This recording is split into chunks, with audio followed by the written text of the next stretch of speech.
세상에는 두 종류의 사람이 있습니다.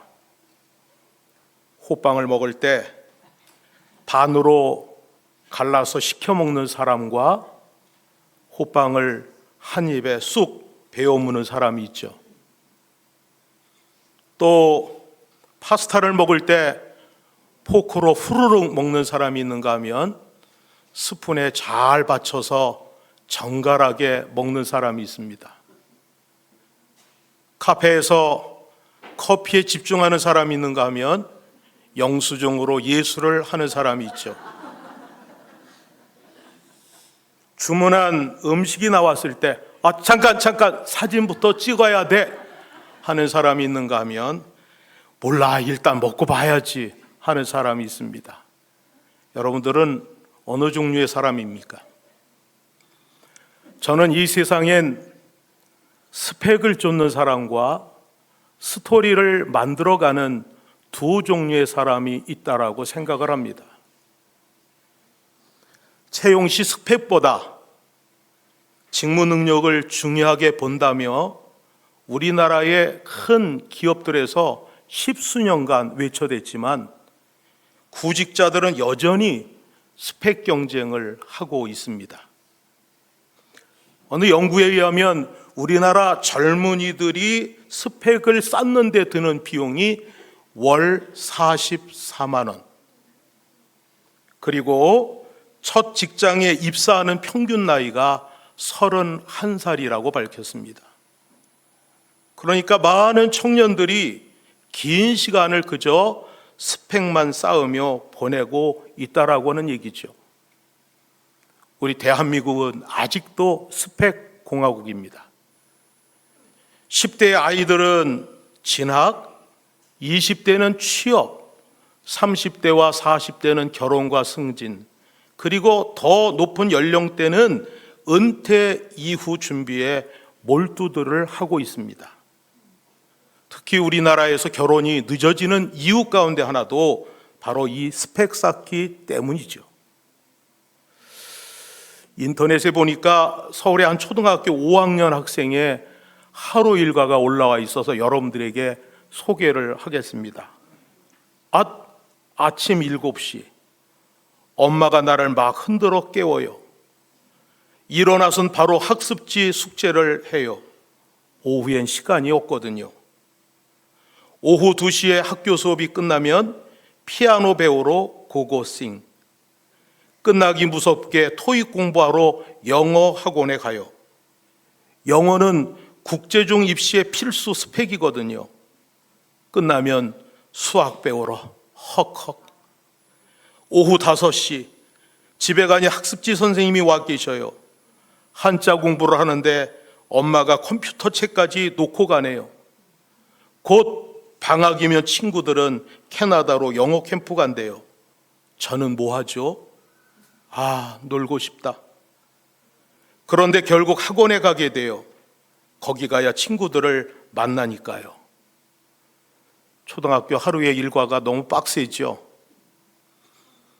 이 초등생의 이야기에 어떤 고딩이 이렇게 답을 달았습니다. 초딩, 엄살 부리기는 너도 나처럼 중딩 때는 종합반 학원, 고딩 때는 국영수 단과반을 거칠 거야. 참 어제 수능 점수 나왔는데 정시는 어렵겠고 수시 2차를 알아보고 있어요.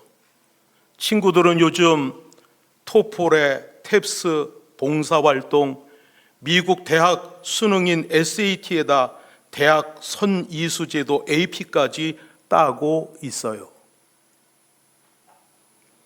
취업 준비생들 사이에서 스펙 6종 시트라고 하는 이야기가 있죠. 학벌, 학점, 토익, 인턴십, 자격증, 봉사활동. 취업의 필수적인 6가지 요소를 가리키는 말입니다. 그런데 여기에 여학생들은 성형까지 합해져서 스펙 7종 세트를 구비해야 된다고 합니다. 참 너도 나도 스펙 쌓기에 분주합니다. 취업 전선에 뛰어드는 대학생들은 스펙이 없으면 불안하기 때문에 대학 졸업 때까지 스펙을 쌓기에 정신이 없는 것이죠. 사랑하는 여러분, 과연 스펙이 좋은 사람이 성공까지 보장이 되는 걸까요? 성경에 나와 있는 이 바리새인들은 스펙의 대가들이었습니다. 그들은 성경에 능통했어요. 그리고 철저한 종교 생활을 지향한 사람들이 바리새인들이었습니다. 그들은 규칙적인 금식을 했을 뿐만 아니라 심지어는 자기 텃밭에 채소를 가꾸면 그 채소에 대한 11조까지 드릴 정도로 철저한 신앙생활을 추구했던 사람들이 바로 바리새인들이었습니다. 그런데 이 바리새인들은 그 정도 했으면 예수님께 칭찬을 받아야 되죠. 그런데 그들은 예수님으로부터 질타를 당했습니다. 왜 그렇게 철저한 종교 생활을 하고 11조까지 드리는 이들이 왜 예수님으로부터 질타를 받았을까요? 그들에게는 규율과 가르침은 있었지만 행함이 없기 때문이었습니다. 바리새인들은 화려한 종교적 스펙은 가지고 있었지만 신앙의 진정한 스토리가 없었다는 것이죠. 창세기 5장에는 이런 기록이 있습니다.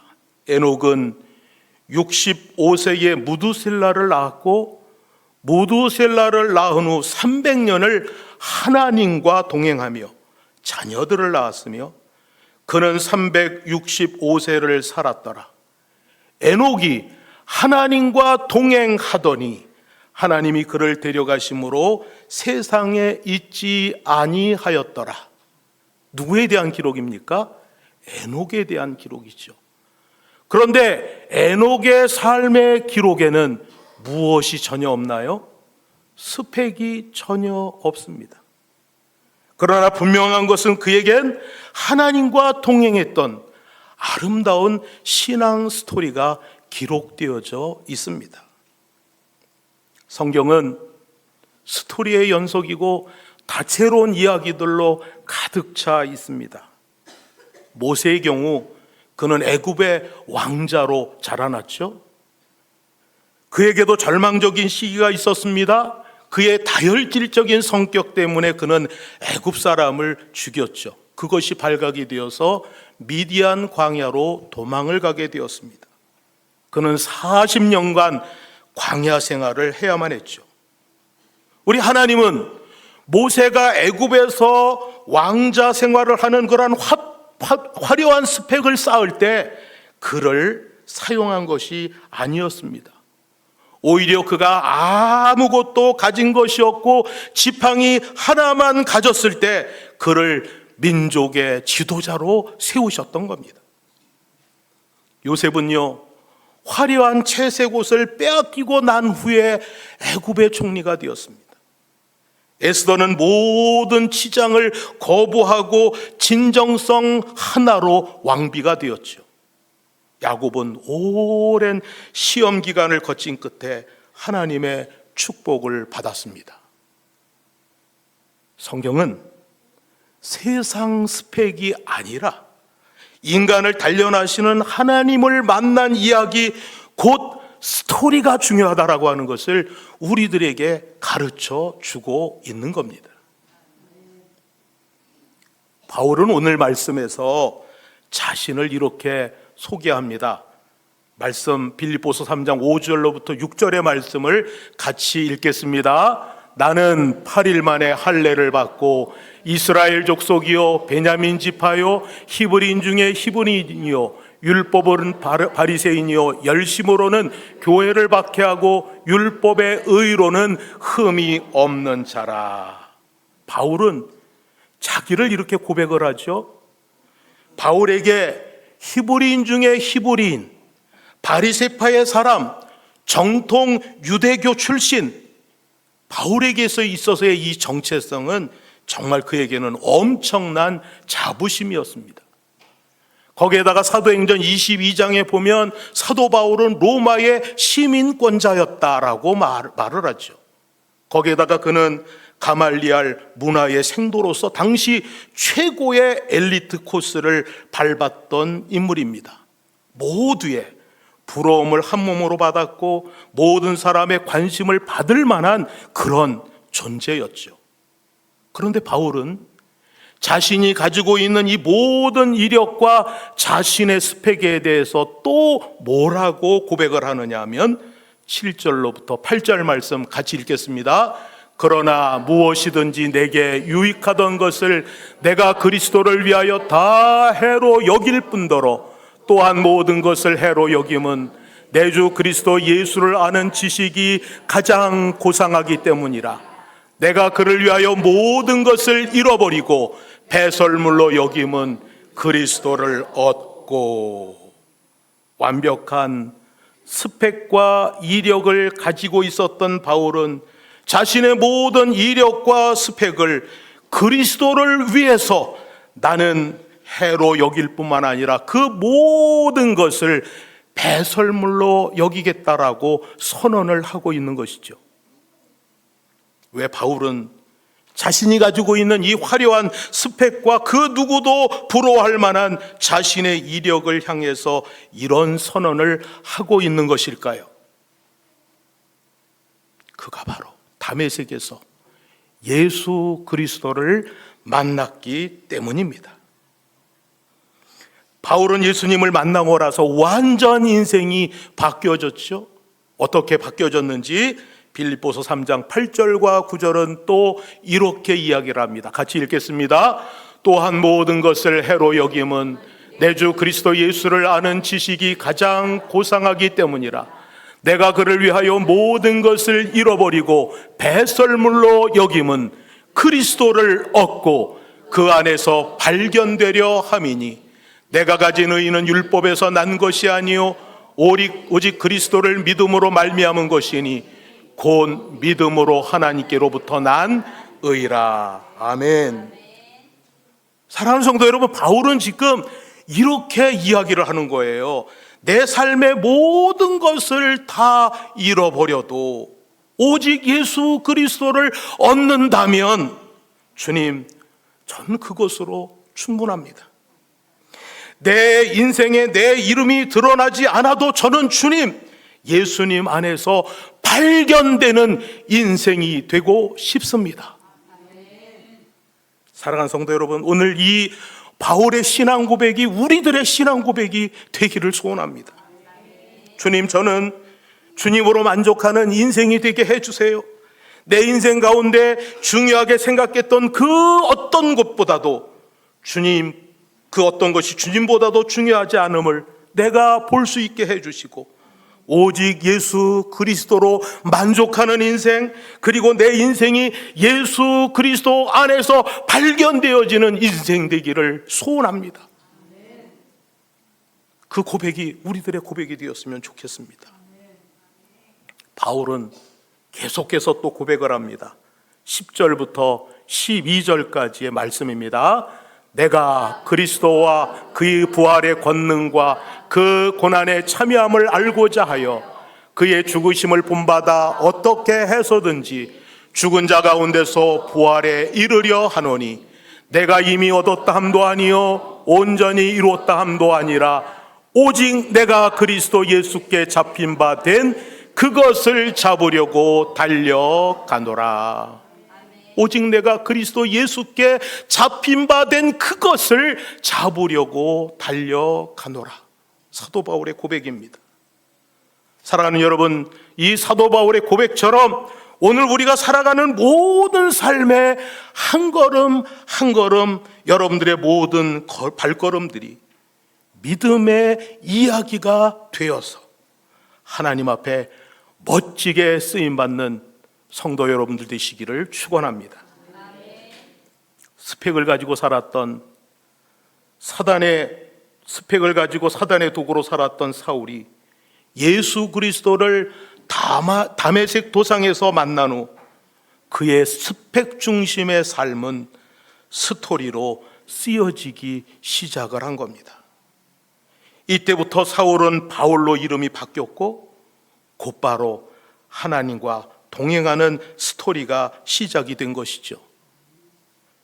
그는 아시아를 넘어 유럽으로 하나님의 복음을 들고 죽을 힘을 다해 죽을 때까지 하나님의 복음을 전하는 자가 되었던 겁니다.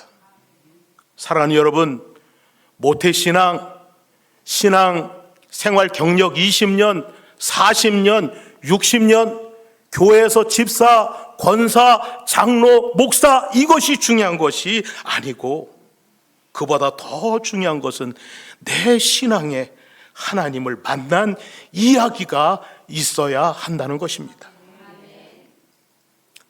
지난 1월 대학 친구들 모임인 구흥회에서 45년의 만남을 기념하여 저는 뉴질랜드와 호주 여행을 다녀왔습니다.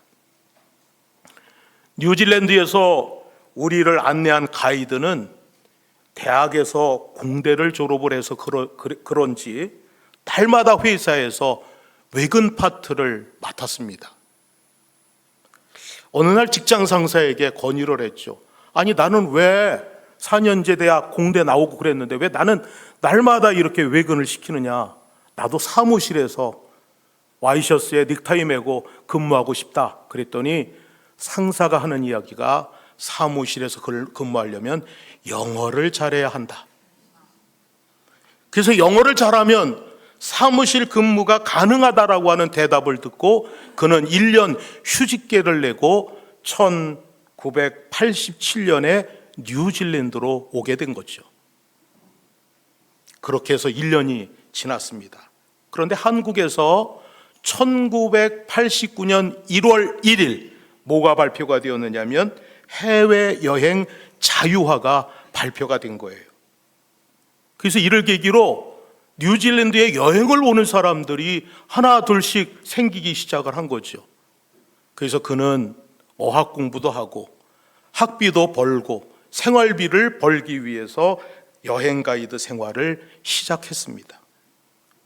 1990년이 지나고 세계화 물결로 인해서 이 뉴질랜드에는 유학과 어학 연수를 받으러 오는 학생들이 몰려들기 시작을 한 거예요. 그 당시 1달러 400원 정도였기 때문에 뉴질랜드는 경제적으로 영어 공부하기가 너무 좋은 최적의 장소였던 것이죠.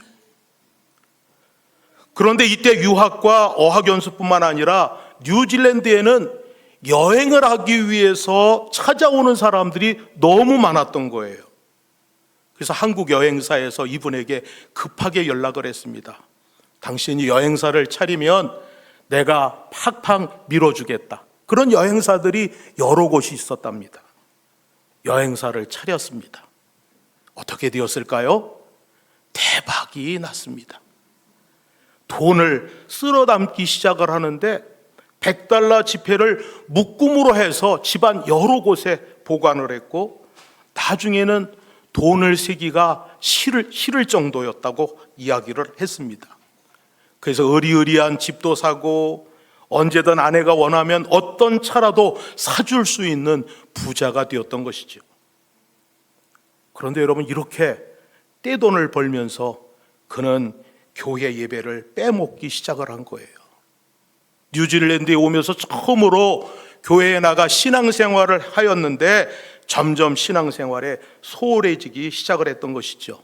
어느 날 교회 목사님이 자기를 불러 조용히 권면을 했습니다. 이 집사님, 사업이 아무리 바빠도 신앙생활 열심히 하셔야 합니다. 예배도 잘 드리시고 세일 모임도 잘 참석하시고 이것저것 주문을 하신 거예요. 그 말을 듣자마자 이 가이드는 이렇게 말했습니다. 목사님, 내일은 내가 알아서 할 테니 저에게 뭐라고 더 이상 말하지 마십시오. 또다시 저에게 신앙생활 열심히 하라고 말씀하시면 제가 이 교회를 다 사버릴 겁니다. 그런데 여러분, 잘 나가던 이 집사님에게 엄청난 사건이 발생을 하죠. 1997년 12월 대한민국에서 IMF가 터졌습니다.